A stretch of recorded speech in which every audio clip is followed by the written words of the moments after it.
I got an Amber Alert saying my son was abducted, but he's sitting right next to me. I think I'm about to be arrested. Amber Alert. I hate to admit it, but whenever I've gotten these emergency notifications in the past, I've ignored them. Something was different about this one though. My phone buzzed and I took an extra second to read what it had to say. Amber Alert. Child abduction bolo for 6-year-old blonde male in back of a 2012 silver Chevy Impala. Check local media. For a second it stunned me. That sounded just like my car. Then I looked up in the rear view mirror to smile at Wes, my 6-year-old. Wes was singing the song to a Disney album and playing with his toy dinosaurs. This had to be some kind of mistake, I thought. So I tossed the phone on the passenger side of the car and pulled out toward the interstate. A few minutes later the phone buzzed again and I felt compelled to look. There was an update with a license plate number. My license plate number. Immediately my hands felt clammy and I didn't know what to do. I looked in the back of the car again and tried to retrace my steps.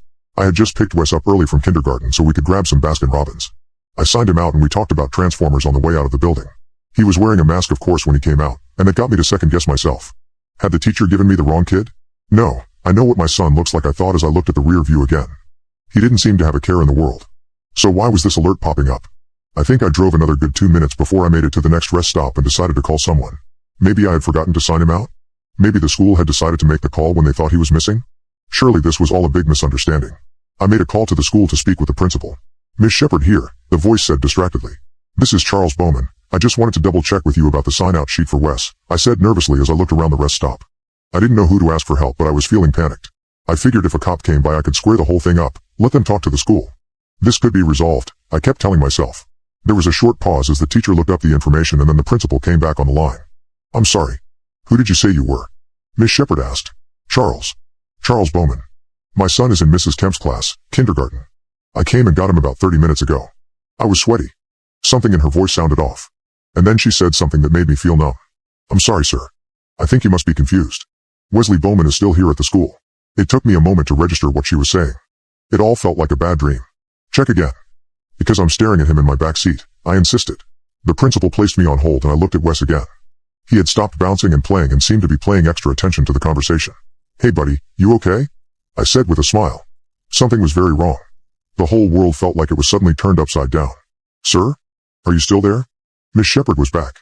I'm here. The words felt dry in my throat. I didn't feel like I meant anything I said. It was just this overwhelming sense of dread filling my body. I just came from Mrs. Kemp's. Wes is in class. So I would really appreciate it if you stopped this prank and told me exactly why you were calling. I hung up. I was staring at Wes in the backseat as she told me. But it didn't feel like I was looking at my son anymore. What are you? I asked, struggling to find the words to make sense of this nightmare. I didn't even understand how I had gotten an alert on my phone. After all, if the school thought that my Wes was in class, then who would send this? The phone buzzed again. Except this time it wasn't an alert. It was instructions. Take child to 23 Sparrow Lane. I knew that place. It was a housing development in the shady part of town.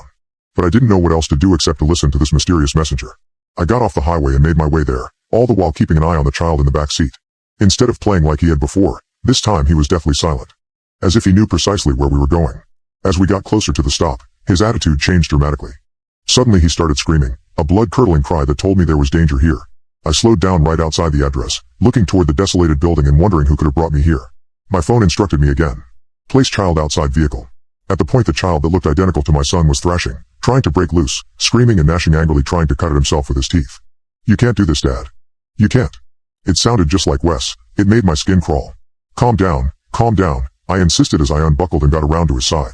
I needed this to be over, to get away from this insanity and get back to my Wes.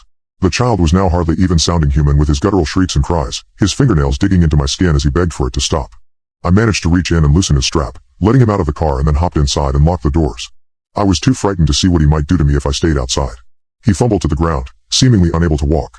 Then a moment later he let out a painful cry, and a massive shadow moved from the building. I held my breath and couldn't believe my eyes. It looked like a troll. That's the best way that I can describe this monster. Its body was covered in soot and ash and moss, gray and black vines twisted about its arms the way veins would as it towered over the child. With its mighty hand, which looked to be at least twice the size of my Impala, it scooped up the child. All the while the smaller creature screeched and twirled, trying to escape. But it was too late. The monster dragged it back into the shadows, and even after it had disappeared I could still hear its shrieks. I sat there in stunned shock for the longest time, too numb to move. Then my phone buzzed again. You are free to go. I took Wes to ice cream that day, but I didn't eat a bite. All I could think of was that poor creature and how my fear had allowed it to be taken by a worse evil.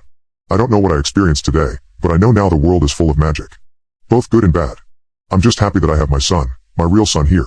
Sometimes he smiles at me and I see a gleam in his eyes, and then I second guess myself. What if I made the wrong trade?